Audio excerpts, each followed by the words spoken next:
교재 61페이지 제가 읽겠습니다.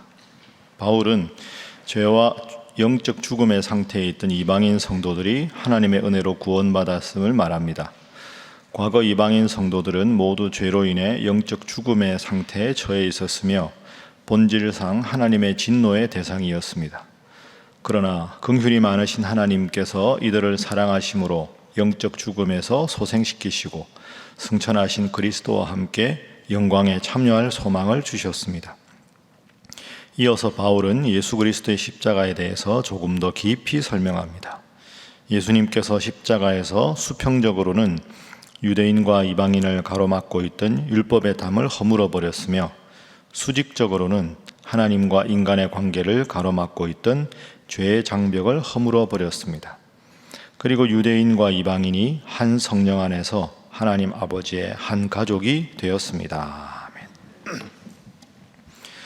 에베소서는 여러 가지 주제 중에서 특별히 교회에 대한 말씀이 아주 중요합니다. 그래서 신구약 66권 중에서 교회 그리고 성도가 어떤 존재인가를 제일 정확하게 잘 보여주는 책이 에베소서입니다. 에베소서는 에베소 교회 성도들에게 주는 편지이기도 하지만 단지 에베소 교회 성도들뿐 아니라 그 당시 다른 교회 성도들에게 이렇게 회람을 하면서 교회에 대해서 가르치는 그런 책이 되겠습니다. 여러분이 그 당시에 이제 에베소 교회나 갈라디아 교회나 고린도 교회나 성도라고 생각을 해보십시오. 그때만 해도 이제 대부분 교회를 안 다닐 때 아닙니까? 그런데 가만히 보니까 어떤 사람들이 모여서 교회를 다니더라 하는 거죠.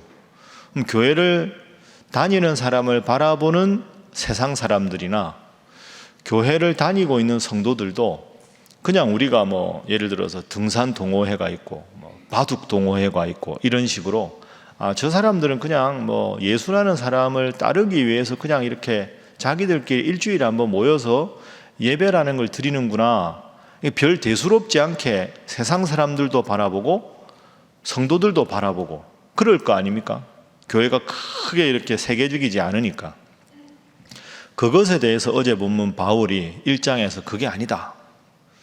이 교회는 그리고 우리가 하나님을 믿는 성도들은 그저 사교 모임이나 친교 모임이 아니다. 창세전에 하나님께서 하나님 믿는 사람들을 택하셔서 또 하나님께서 예수님을 보내시고 그 예수님을 믿는 특별한 사람들을 교회 성도로 묶어주셨다. 그래서 교회라는 곳은 동호회나 사교 집단이 아니고 하나님께서 정말로 이 세상을 위해서 가장 필요해서 만든 게 교회. 그리고 교회 내 구성원인 여러분들은 그냥 친구가 가고 바울이 전도하니까 한번 믿어볼까가 아니라 여러분이 기독교인이 된 것은 여러분이 태어나기도 전에 심지어 이 우주가 생기기도 전에 하나님이 여러분을 구원받도록 택하셔서 교회 일원으로 부르신 것이다. 이게 이제 1장입니다. 그러면 이 1장을 읽은 성도들은 내가 교회 다닌다는 게 이렇게 우주적인 사건이구나. 내가 예수님을 구원자로 고백하는 게 우연이 아니라 정말로 하나님이 나를 특별하게 사랑하시기 때문이구나 하고 교회에 대한 자부심도 있고 기독교인이라는 데 대한 자부심이 있겠지요. 그 자부심을 딱 1장에서 정한 후에 오늘 2장으로 넘어가는 겁니다. 계속해서 교회, 구원, 성도, 은혜 이런 주제를 다루고 있습니다.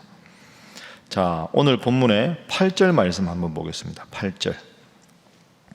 자, 8절 함께 한번 읽어보겠습니다. 시작. 너희는 그 은혜에 의하여 믿음으로 말미암아 구원을 받았으니 이것은 너희에게서 난 것이 아니요 하나님의 선물이라. 아멘. 한번 따라하겠습니다. 은혜에 의하여 믿음으로 말미암아 구원을 받았다. 이게 아주 중요한 구절입니다. 그러면 교회의 구성원인 성도는 어떤 사람이냐? 이 세상에서 예수님을 구원자로 믿고 구원받은 사람이 성도입니다. 그러면 구원을 받는다는 걸 정확하게 알아야 교회 성도로 자부심을 가질 거 아닙니까? 그러니까 구원이 뭐냐? 이걸 8절에서 설명하는 겁니다. 8절 우리가 잘 아는 구절인데요. 다시 보면 은혜에 의하여 믿음으로 말미암아 구원을 받는다. 그래서 오늘 첫 번째 교훈은 구원은 은혜에 의해서 믿음으로 받는 것이다. 여러분 이걸 꼭 기억을 하십시오. 구원은 은혜에 의하여 믿음으로 받는 것이다. 가만히 들으면 명확하게 이해가 되는데 다시 한번 생각하면 이게 은근히 헷갈립니다. 여러분 구원은 은혜로 받습니까? 믿음으로 받습니까? 보십시오. 애매하지 않습니까? 그러니까 하나님의 은혜로 구원받는다. 우리 이렇게 알고 있는데 사람이 입으로 그리스도를 주라 시인해야 구원을 받는다. 그러면 하나님의 은혜로 구원을 받는다는 것도 성경적 가르침이고 내가 예수 그리스도를 주라고 고백을 해야 구원을 받으니까 이건 내가 믿음으로 받는 거잖아요. 그러니까 하나님의 은혜로 구원받는 것도 맞고 내가 믿음으로 고백을 해야 구원받는 것도 맞고 이게 도대체 뭐냐? 그 두 가지를 종합한 게 오늘 8절입니다. 예를 들어 여러분은 쉽게 설명하면 이렇게 한번 설명을 해보겠습니다. 여러분이 지금 종입니다. 노비 신분이다. 그런데 주인이 탁 나타나서 아주 선량한 주인이 나와서 너는 그동안에 참 충성했으니까 내가 이제 더 이상 너를 종이라고 부르지 않겠다. 그래서 노비 문서를 딱 가져와서 만들어서 이거 내가 다 만들었으니까 더 이상 너는 종이 아니라 자유인이다 하는 이 증서다. 여기에 너 사인만 하면 지금부터 너를 자유인으로 만들어 주겠다. 이렇게 만약에 선량한 주인이 여러분에게 말을 합니다. 그럼 여러분은 고마워하면서 펜을 들고 그 노비 문서 소각하는 문서에 사인을 하겠죠. 사인을 한 순간 여러분은 그 증서 때문에 자유인이 되는 겁니다. 자, 이런 상황이면 선량한 종이면 어떻게 생각할까요? 야, 정말 우리 주인은 고마운 분이다. 내가 종으로 평생 살아야 되는데 자유인으로 만들어 주셨구나.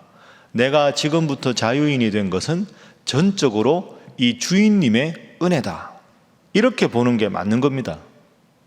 그런데 만약에 또 한편 생각해 보면 주인이 아무리 그 노비 문서를 만들어도 너 사인하면 자유인이 되겠다 하면 사인은 내가 펜을 들고 내 사인을 해야 되는 겁니다. 내가 사인하지 않으면 사실은 문서 효력이 없는 거죠. 내가 사인했다. 그보다 전에는 주인이 은혜로 이 문서를 만들어 주셨다. 이 두 가지는 상충되는 게 아닙니다.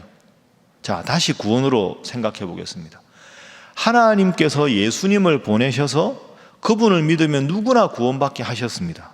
이건 전적인 하나님의 은혜입니다. 그런데 그 은혜에 하나님께서 예수님을 보내신 걸 내가 받아들여야 구원을 받는 거죠.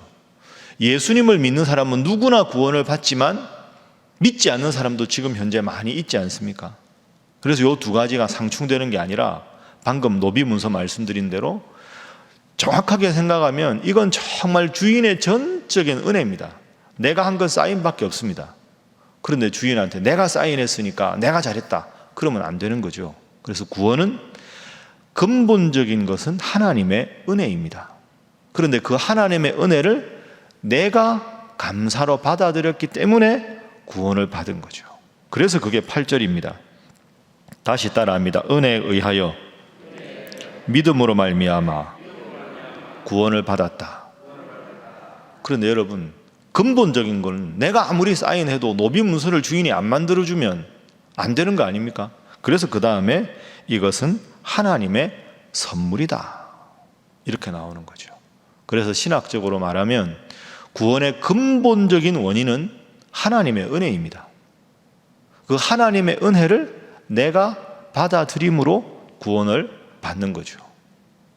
그래서 이게 그냥 생각을 하면 영어로 정확하게 하면 영어로 구원이 salvation이거든요. Salvation by grace of God through faith. 이게 이제 정확한 영어 표현입니다. 하나님의 은혜로 구원받는다. 내가 믿음으로 구원받는다는 건 상충되는 게 아닌데 근본적인 것은 하나님의 은혜다. 오늘 여러분 이 자리에 나오신 것이 하나님의 은혜인 줄로 믿습니다. 아멘 하셨는데 속으로 내가 걸어 나왔는데 내가 안 걸어 나오면 안 되잖아. 그거 아닙니다, 여러분. 하나님이 단잠을 주시고 오늘 여러분에게 건강을 주셨으니까 나왔지, 오늘 아침에 일어났는데 갑자기 발이 결리고 아프면 나오고 싶어도 못 나오는 거죠. 여러분이 오늘 이 자리에 나온 것은 하나님의 은혜인 줄로 믿습니다. 하나님의 은혜를 주셨고 그 건강한 몸을 주셨는데 여러분이 또 감사해서 걸어 나왔잖아요.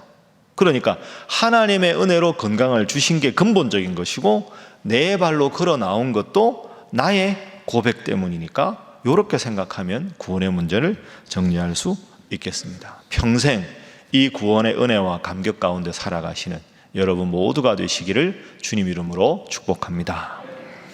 자, 그러면 구원받은 우리가 어떻게 살아야 할까? 정말 주님 은혜로 구원받았으니까. 자, 12절 말씀 봅니다. 12절 함께 읽습니다. 시작. 그때 너희는 그리스도 밖에 있었고 이스라엘 나라 밖의 사람이라. 약속의 언약들에 대하여는 의인이요 외인이요 세상에서 소망이 없고 하나님도 없는 자이더니. 아멘. 자, 13절도 읽습니다. 시작. 이제는 전에 멀리 있던 너희가 그리스도 예수 안에서 그리스도의 피로 가까워졌느니라. 아멘. 12절 13절이 대조적입니다. 12절에 시작하는 단어가 뭡니까? 따라합니다. 그때. 자, 13절 시작하는 단어 따라합니다. 이제는.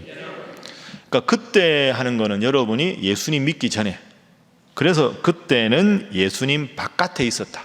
예수님하고 나하고는 아무 관계가 없었다.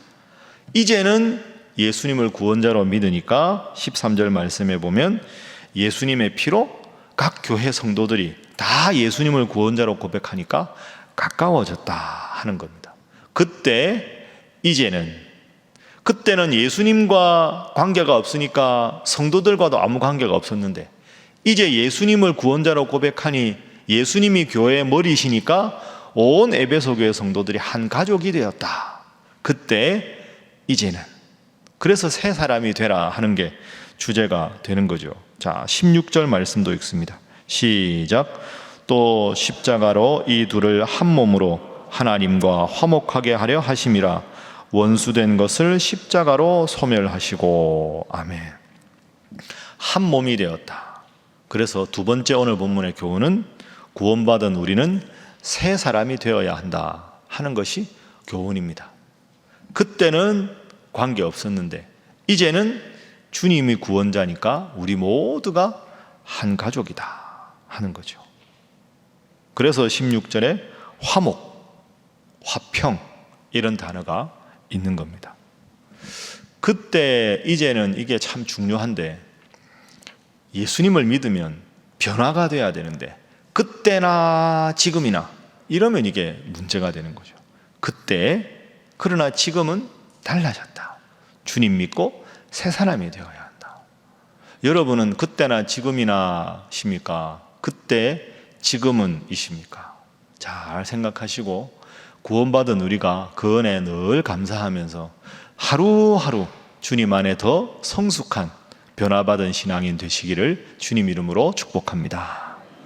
자, 그럼 마지막으로 교회 성도들은 서로가 어떻게 서로를 이해하고 받아들여야 되는가? 19절 말씀입니다. 자, 19절 함께 읽습니다. 시작. 그러므로 이제부터 너희는 외인도 아니요 나그네도 아니요 오직 성도들과 동일한 시민이요 하나님의 권속이라. 아멘. 따라합니다. 하나님의 권속이라. 권속은 가족이라는 뜻입니다. 식구, 가족. 그러면 세 번째 교훈은 성도는 하나님의 한 가족이다 하는 게 본문의 교훈입니다. 성도는 하나님의 한 가족이다. 그러니까 우리 모두는 다 한 가족이다 하는 거죠. 여러분, 에베소 교회만 해도 초기 교회 아닙니까? 그럼 아까 처음에 말씀드린 대로 예수 안 믿는 사람들이 보기에는 저 사람들은 일요일마다 좀 모여서 뭐 하냐? 사교 모임인가? 동호회인가? 이렇게 생각하는데 성도들이 모여서 가난한 사람 도와주고 상처받은 사람 위로해주고 너무너무 사랑을 해주어서 가족처럼 보이면 예수 안 믿는 사람들이 야, 저 참 에베소 교회 성도들 대단하다. 어떻게 저 사람들은 저렇게 저 안에서 한 가족처럼 잘 지내겠나? 어떻게 저런 공동체가 있을 수 있나? 나도 저 교회 일원이 되고 싶다. 이런 마음이 들 거 아닙니까? 그래야 교회가 부흥하고 예수 그리스도의 향기가 온 에베소에 퍼지겠죠. 그 바울이 지금 그걸 강조하는 겁니다. 은혜로 예수님을 믿고 구원받은 우리가 서로를 형제자매로 한 식구처럼 지내야 한다. 그래야 그게 전도가 되고, 그게 예수님 안 믿는 사람들이 교회를 바라보면서 부러운 시선으로 바라볼 수가 있다. 그럼 예수님은 어떤 존재냐? 자, 20절 말씀 함께 마지막으로 읽습니다. 시작. 너희는 사도들과 선지자들의 터 위에 세우심을 입은 자라. 그리스도 예수께서 친히 모퉁이 돌이 되셨느니라. 아멘. 예수님이 모퉁이 돌이다. 모퉁이 돌은 우리가 그 돌로 된 아주 웅장한 교회를 생각해 보면 이렇게 돌이 이렇게 벽면이 이렇게 딱 있을 텐데, 그 벽과 벽의 모서리를 연결하는 게 모서리 돌입니다. 모서리 돌이 딱 모퉁이 돌이 있어야 벽이 꺾어져도 그 모퉁이 돌 때문에 지탱이 되겠죠. 그러니까 모퉁이 돌은 서로 다른 벽체를 연결하는 근본적인 고리가 됩니다. 그 사실은 아브라함하고 우리하고 아무 관계 없지 않습니까? 그런데 하나님께서 아브라함을 믿음의 조상이라고 말씀하셨으니까 우리가 아브라함하고 관계가 되는 것이고, 다윗과 관계되는 것이고, 바울과 관계되는 것이고, 그러니까 주님을 믿는 믿음 안에서 주님이 모퉁이 돌이 되어서 이쪽 벽체하고 이쪽 벽체가 아무 관계가 없는데 모퉁이 돌 때문에 연결되듯이, 우리가 사실 여러분 이렇게 신앙생활 하지만 다 다른 분들인데 우리가 한 형제자매로 주님 안에서 이렇게 사랑할 수 있는 건 주님이 교회 모퉁이 돌이 되시기 때문이다. 여러분, 저는 그 동호대교 건너온 적이 사실 별로 없습니다. 제 인생에 동호대교 건너올 일은 없을 거라고 생각했습니다. 제가 저기 장신대에 주로 있었으니까 저는 중구 이러면 복잡한 동네, 그 복잡하고 주차 불편하고 이렇게만 생각을. 근데 제가 신일교회 담임 목사가 돼서 동호대교를 이렇게 자주 건너올 줄 저도 몰랐습니다. 여러분도 모르셨죠? 이게 다 그렇게 되는 거죠.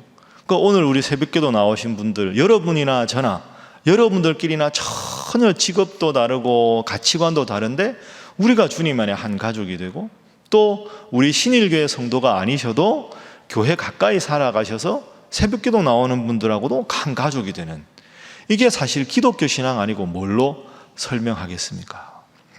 우리는 한 가족이라, 이런 마음으로 늘 서로 섬기고 살아가는 여러분 되시기를 주님 이름으로 축복합니다.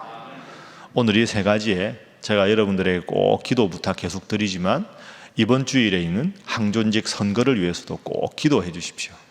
가족이 더 서로를 잘 섬기라고 하는 건데, 이게 참 고약한 게, 여러분, 투표라는 걸 안 할 수 없으니까 투표하면 내가 지지하는 분이 되면 좋고 내가 지지 안 하는 분은 안 되면 좋고, 그거 아닙니다. 가족끼리 그런 게 뭐 있습니까?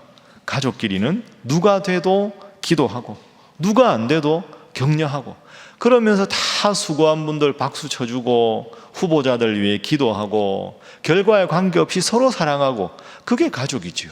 그래서 오늘 본문 세 가지 꼭 여러분 기억하면서 구원의 은혜를 늘 간직하고 또 새로운 삶을 살기 위해 노력하고, 주님 한 가족으로 서로 사랑하고 섬기게 하시고 이 선거를 통해 더 이것을 분명히 확인하는 계기가 되게 하옵소서. 기도하시고 각자의 제목을 위해서 기도하시고 돌아가시기 바랍니다. 다 함께 주님 앞에 기도하겠습니다. 주여 믿습니다. 주여 믿습니다. 주여 믿습니다.